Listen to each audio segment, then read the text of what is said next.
Hello guys, कैसे हैं आप सभी लोग। आज मैं फिर आप लोगों के लिए कथा लेकर के आ रही हूँ। सावन का मास है, दूसरा सोमवार है। भोलेनाथ की आप लोगों का कृपा बनी पर है, हम पर कृपा बनी रहा है। भोलेनाथ की कथा है, आप लोग इसको सुन करके बहुत ही आनंदमय जीवन आपका बीतेगा। आज कथा को अवश्य सुने, भोलेनाथ की बड़ी असीम कृपा है तो आप लोगों को इस तरह की कथा सुन रही है।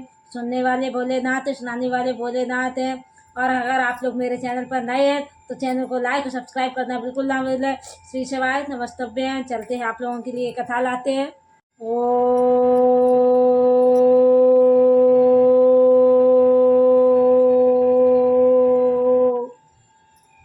श्री शिवाय नमस्तभ्यं, श्री शिवाय नमस्तभ्यं, श्री शिवाय नमस्तभ्यं, श्री शिवाय नमस्तभ्यं, श्री शिवाय नमस्तभ्यं, श्री शिवाय नमस्तभ्यं, श्री शिवाय नमस्तभ्यं, श्री शिवाय नमस्तभ्यं, श्री शिवाय नमस्तभ्यं। शंभो शरणे पड़ी मांगो, घड़ी दो घड़ी दुखे काटो, दया करी मैं दर्शन हारी। बोले हाथी तुम्हारे दर से खाली न जाता कोई, दर से तुम्हारे मैं भी खड़ी हूँ बाबा, नन्हे हाथे पसार। मैं भी खड़ी हूँ बाबा, नन्हे हाथे पसार। अभी तो दया करो बाबा, दया करो। हर हर महादेव, हर हर महादेव, हर हर महादेव। श्री शिवाब में 17वां अध्याय आप लोगों के लिए लेकर के आई हूँ।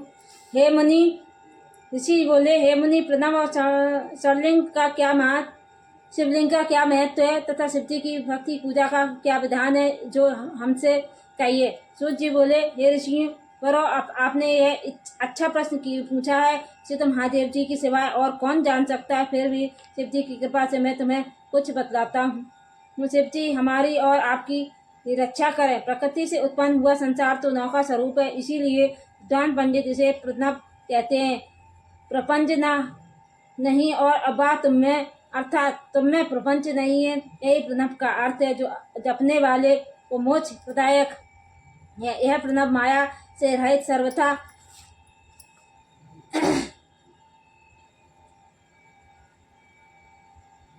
यह प्रणव माया से रहित सर्वदा नवीन है, इसी से विद्वान लोग इसे प्रणव कहते हैं। यह सूक्ष्म स्थूल दो प्रकार का है।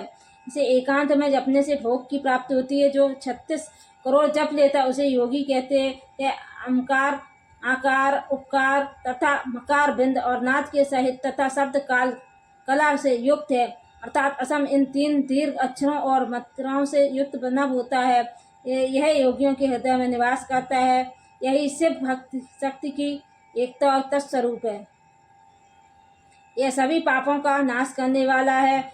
प्रवृत्ति के इच्छुकों के सारे पाप दूर हो जाते तथा निवृत्ति के इच्छुकों को दीर्घ जप द्वारा मोक्ष प्रदान करता है। वेद मंत्रों के आदि में तथा दोनों समय, संध्या के समय में ओम का प्रयोग करना चाहिए। 9 करोड़ जप करने पर पुरुष शुद्ध हो जाता है। पंचभूतों के निमित्त भी प्रत्येक के लिए 9 करोड़ जप करना चाहिए।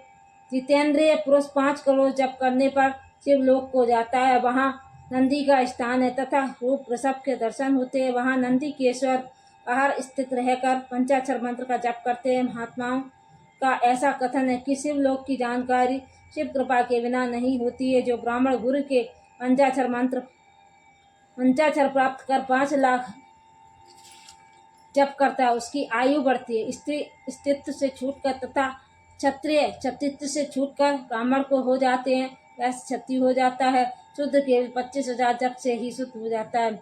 वह मंत्र शिव स्वरूप है। जो इसे धारण कर लेता है वह शिव स्वरूप हो जाता है। शिव शक्ति की पूजा विद्वानों को आनंद प्रदायक है। इस अध्याय के पढ़ने से शिव की अद्भुत कृपा होती है तथा सिद्धि प्राप्त होती है। श्री शिवाय नमस्तभ्यम। चलते मैं आपके लिए 18वां अध्याय लेकर के आए। बंध और मोक्ष क्या है।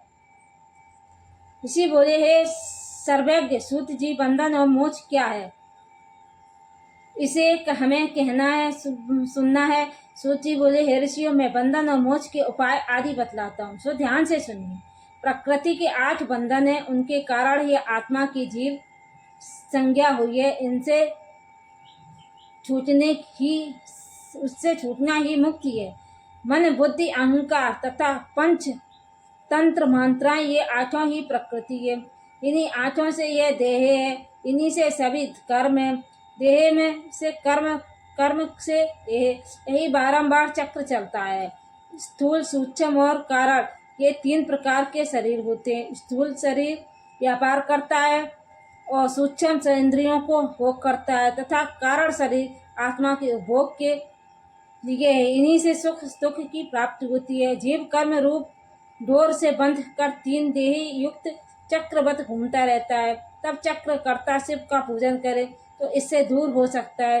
वे ही 8 को वश में किए हुए हैं जो शिव की बेर या लिंग में पूजा करते हैं। उन पर महेश निश्चिंत प्रसन्न होते हैं। लिंग तो अनेक है, परंतु स्वयं भू लिंग, बिंदु लिंग, प्रतिष्ठित लिंग तथा चर लिंग एवं 5वां गुरु लिंग, इनकी पूजा अवश्य करनी चाहिए।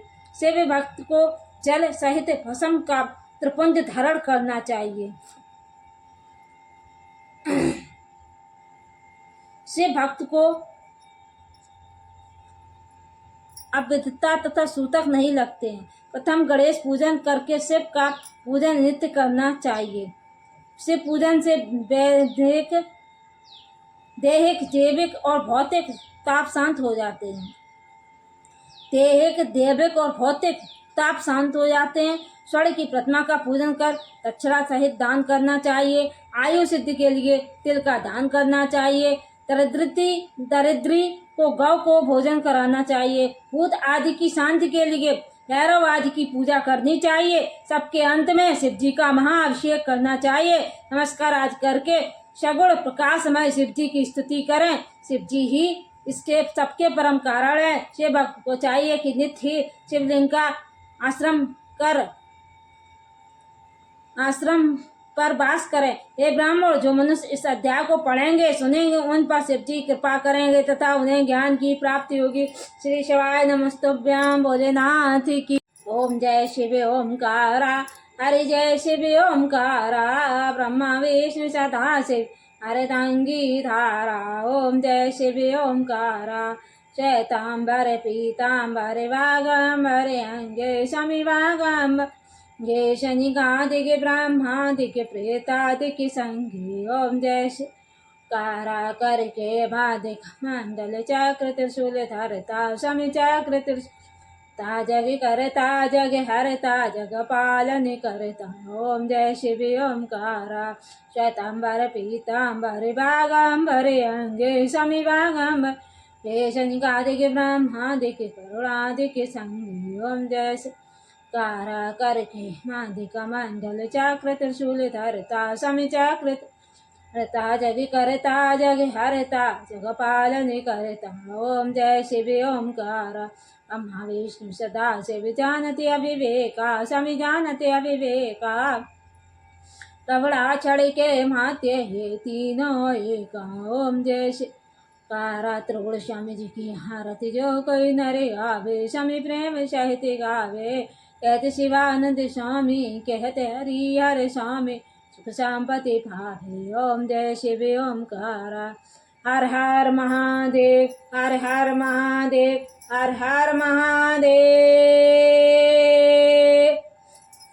कर्पूर गौरम करुणावतारम संसार सारम भुजगेन्द्रहारम सदा वसन्तं हृदयारविन्दे पवं भवानी सहितं नमामि नमामि नमामि तमेव माता च पिता तमेव बन्धु सखा तमेव विद्या द्रविण तमेव शर्मं मम देव देवा तमेव शर्मं मम देव देवा।